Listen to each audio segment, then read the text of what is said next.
na para bang tineleport kami sa isang Arabian country. Naimbitahan nga kami dito sa may Arabic House sa kanilang branch sa Malate, Manila. At pagpasok pa lang ay para nga kami tineleport sa isang Arabian country. 2 floors ang restaurant pero mas pinili namin kumain sa second floor dahil no shoes zone sa taas at sa sahig nga daw ang traditional way of eating nila. Pero madami din silang regular chairs and tables sa first floor kung mas gusto mo yun. Unang sinerve sa amin ay ang kanilang sambosa which is different sa samosa kasi meat-based ang filling nito compared sa samosa na peas or potatoes. Medyo mainit pa siya nung sinerve sa amin na halatang fresh na fresh at sobrang crispy at crunchy nga ng outer nito. Mas savory sa samosa at hindi masyadong maanghang. Siyempre hindi mawawala ang aking all-time favorite na hummus. Perfectly paired with pita bread.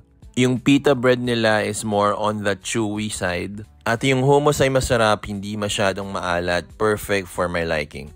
Ang pinaka nakakagulat ay ang chicken biryani with rice na sobrang laki ng plate kasya ang 3 ulo ko dito. What? Napakalambot at napaka-tender ng manok. Hindi ito maanghang at all. Perfect for family gatherings with kids. Meron din silang salad na parang tabule salad sa mga Mediterranean cuisine. And perfect ito pang cleanse after all the heavy eating. Umorder din kami ng chicken Alfredo. And yes, meron silang mga non-Arabian food na perfect pag mag-i-invite kayo ng first-timers sa isang Arabian restaurant. Siyempre walang uuwi hanggat walang dessert at in-order nga namin ang kanilang Oreo at pistachio basbusa. Yung Oreo basbusa ay medyo matamis for my liking. Pero yung pistachio basbusa, grabe heaven. Parang ako lang atang umubos nito sa amin.